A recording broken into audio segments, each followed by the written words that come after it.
नमस्ते, आपका स्वागत है भारत राइजिंग में। अगर आप हमारे चैनल पे नए हैं तो जल्दी से हमें सब्सक्राइब कर लीजिए। विनेश फोगाट ने अपना रिटायरमेंट अनाउंस कर दिया है जब उनको ओलंपिक्स के फाइनल में डिस्क्वालीफाई कर दिया गया उनके ओवरवेट होने की वजह से, और इस चीज़ के ऊपर काफ़ी सारा विवाद हुआ। अपील भी दायर की गई है कि एटलीस्ट उनको सिल्वर तो दिया जाए। पूरे प्रकरण में कई तरीके के हमने पॉइंट ऑफ व्यू सुने हैं और हमारा ये मानना है इस चीज़ में कि पहली चीज़, विनेश फोगाट एक बहुत अच्छी प्लेयर है।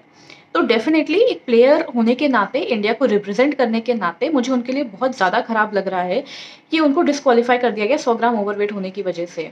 उसके अलावा जो उनको बोला जा रहा है कि उनको सिल्वर मेडल भी नहीं दिया जाएगा, वो भी एक बहुत गलत बात है, क्योंकि सच बात तो ये है कि एटलीस्ट उन्होंने सेमीफ़ाइनल्स क्लियर करके अपने लिए सिल्वर तो पक्का कर ही लिया था। वो फाइनल्स में लड़ती, नहीं लड़ती, किसी भी वजह से शायद वो खुद भी नहीं लड़ पाती, लेकिन एटलीस्ट उनका सिल्वर मेडल तो पक्का था ही था।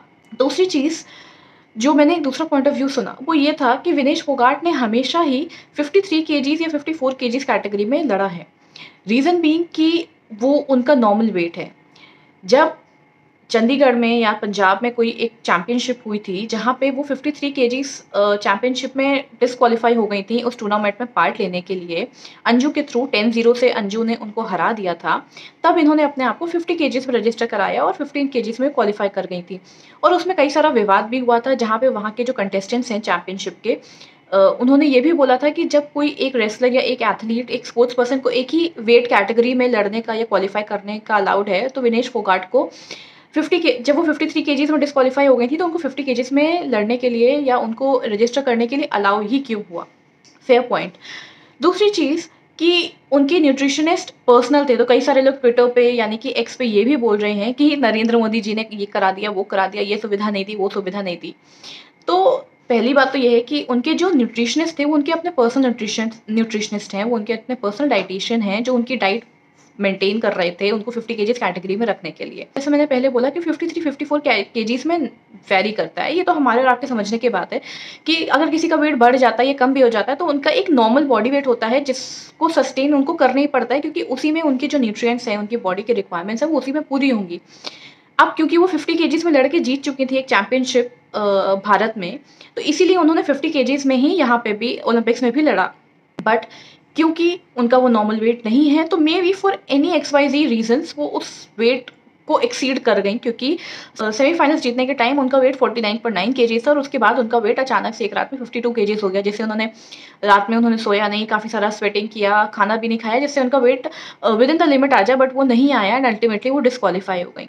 अब इसमें दोष किसका है, ये तो कहना, या ये अब इसमें दोष किसका है ये तो डिसाइड करना आपके ऊपर है। बट मुझे इसमें ये नहीं लगता है कि इसमें किसी भी गवर्नमेंट को पर्टिकुलरली दोष देना सही होगा।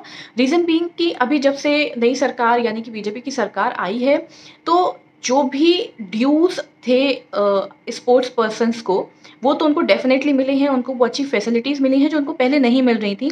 और आप देखेंगे कि बहुत ज़्यादा मेडल्स भी हमारे भारत किसी भी चैंपियनशिप में जाते, किसी भी टूर्नामेंट में जाती है तो जीत के ज़रूर आती है, क्योंकि उनको अब वो बेटर बेनिफिट्स मिल रहे हैं, अब वो बेटर चीज़ें हो रही हैं उनके लिए। दूसरी चीज़, यहाँ पे विनेश फोगाट को भी पता है कि उनकी एज बढ़ी है, जिसके अकॉर्डिंग उनका एक पर्टिकुलर वेट रेंज होता है जिसके अंदर उनको रहना चाहिए। तो उनको मेरे हिसाब से 50 केजीज़ में ना तो उनकी टीम को ना उनको खुद को लड़ना ही नहीं चाहिए था, क्योंकि उन्होंने जब पूरी लाइफ 53-54 में खेला है, तो जस्ट बिकॉज़ कि 2-3 दिन के लिए वो अपना वेट मेंटेन करके अंदर आ भी जाती, या तो that was not the right thing. मुझे नहीं लगता कि वो एक सही चीज़ थी कि वो 2-3 दिन के लिए सिर्फ़ एक चैंपियनशिप जीतने के लिए उसके अंदर आ ही जाती। मुझे लगता है यहाँ पे बहुत सारी चीज़ों का ख़्याल रखने वाला है, लेकिन मैं फिर से अपनी एक बात रिपीट करूँगी जो मैंने स्टार्टिंग में बोली थी कि विनेश फोगाट एक बहुत अच्छी स्पोर्ट्स पर्सन है, एक बहुत अच्छी कुश्ती लड़ने वाली व्यक्ति हैं, और ये जो उनके साथ हुआ ये गलत हुआ और ये नहीं होना चाहिए था। इसकी वजह अब उनकी टीम है या उनकी खुद की ज़िद है कि उनको 50 केजीज़ में लड़ना था, वो एक दूसरी बात है।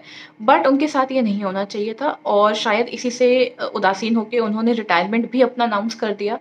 तो आई थिंक क्योंकि वो एक अच्छी प्लेयर हैं, तो उनको अपना करियर तो कंटिन्यू रखना ही चाहिए था, एंड वो शायद आगे और भी और चैंपियनशिप्स जीती। ओलंपिक्स में तो हमने देखा ही है कि कितना ज़्यादा वेस्टर्नर्स या वेस्ट में कितनी ज़्यादा हिपोक्रेसी हो रही है, वहाँ पे कितनी ज़्यादा बायसनेस हो रही है। तो तो मुझे तो लगता है कि ये उस जगह की भी एक इंसिडेंट हम काउंट करते हैं, क्योंकि इससे पहले मेरी दोस्त ने जो एक वीडियो बनाया था जहाँ पे जो इंडियन बॉक्सिंग मैच है उसमें इंडियन बॉक्सर को हरा के दूसरे बॉक्सर को जिता दिया गया था, जो कि बहुत ही ज़्यादा अनफेयर था। और इस तरीके की बहुत सारी अनफेयर प्रैक्टिसेस हमने ओलंपिक्स में होती आती देख रहे हैं इंडियंस के प्रति, और वो मुझे लगता है अभी भी वही केस हुआ है। बट शायद मुझे यही लगता है कि विनेश फोगाट डिज़र्व्ड बेटर। वो इससे तो ज़्यादा ही बेहतर डिज़र्व करती थी। आपका इस बारे में क्या ख़्याल है? हमें कमेंट सेक्शन में ज़रूर बताइएगा। धन्यवाद।